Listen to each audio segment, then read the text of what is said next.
Hey, I'm Ben Shapiro with Reality Check.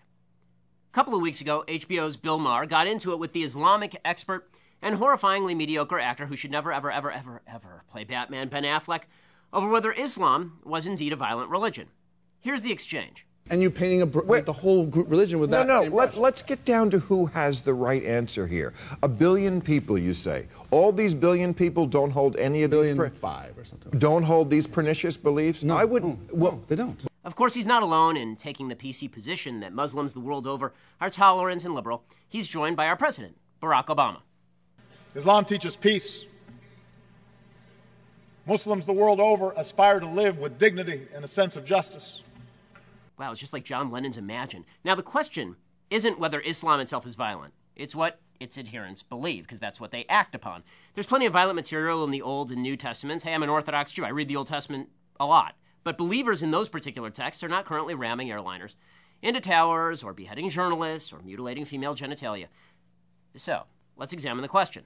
Is radicalism in the Muslim world a tiny minority phenomenon? So to answer that question, we need to define our terms. We're really not talking about people who are active terrorists. Radical beliefs are a lot broader than terrorists, and anybody who argues otherwise is being naive or foolish or disingenuous. But terrorists draw their moral, financial, and religious support from those who are not terrorists themselves. So, who are the radicals?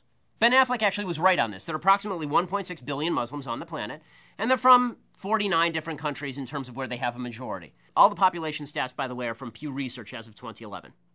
Indonesia is the world's most populous Muslim country. It's got almost 205 million Muslims living there.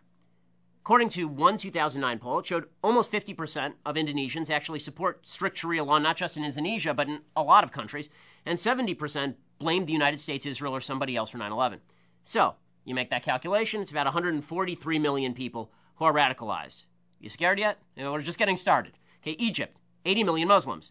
According to that same 2009 poll, it showed that 65% want strict Sharia law in every Islamic country, and almost 70% said that they had positive or mixed feelings about bin Laden. So that's 55.2 million more radicals. Pakistan has almost 179 million Muslims. 76%, just over three-quarters, want strict Sharia law in all Islamic countries. That is another 135.4 million radicals. Bangladesh, not a country you tend to think of as Muslim, but there are 149 million Muslims living there. As of 2013, just over a quarter said suicide bombings or targeting of civilians was sometimes justified. Another 82% want Sharia to be the official law of the country, and 2/3 said honor killings of women can sometimes be justified. Honor killings, 2/3. It's 121.9 million radicals. Nigeria, 75.7 million Muslims live there. 71% favor Sharia law. That's 53.7 million people. Iran, 74.8 million Muslims. 83% favor implementation of Sharia law as of last year. So that's 62.1 million more radicals. Turkey has 74.7 million Muslims.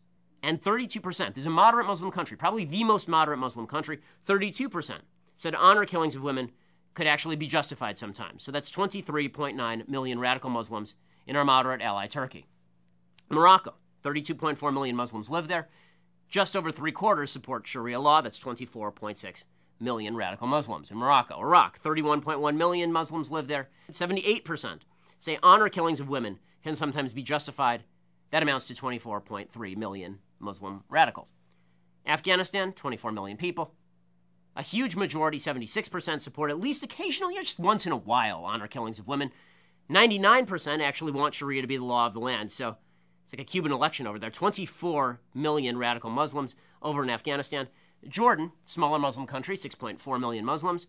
Right now, Hamas is enjoying like a 60% approval rating. So 3.8 million radical Muslims in Jordan, which is, again, a moderate country. Palestinian areas, right? We're sending literally hundreds of millions of dollars to the Palestinian areas. We are, the American taxpayers.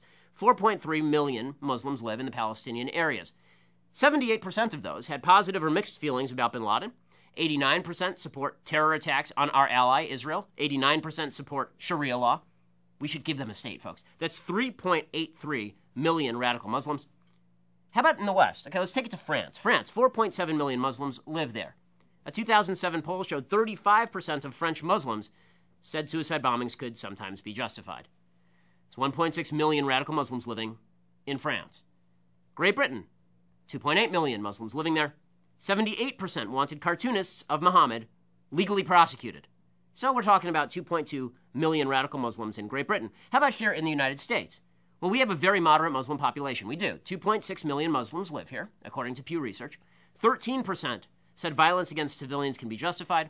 19% said they were either favorable toward al-Qaeda or just didn't know. Because who knows, really? That's almost 500,000 radical Muslims here in the United States. Here is the total of the countries that we've gone through just now.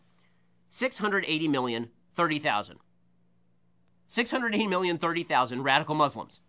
And that's out of a total population in those countries of 942.4 million Muslims total. And it seems fair to assume that similar proportions of people in countries like Algeria, Syria, Sudan, Saudi Arabia, Yemen, Tunisia, Somalia, and Libya are also radicalized. And if they are, then, well, we're above 800 million Muslims who are radicalized. More than half the Muslims on earth. That's not a minority, that's now a majority, and that's still not even surveying hundreds of millions of Muslims in other countries. In other words, the myth of the tiny radical Muslim minority is just that. It's a myth. And, unfortunately, it's a myth that's going to get a lot of civilized people killed. Please subscribe to our YouTube channel or click here to give a quick donation.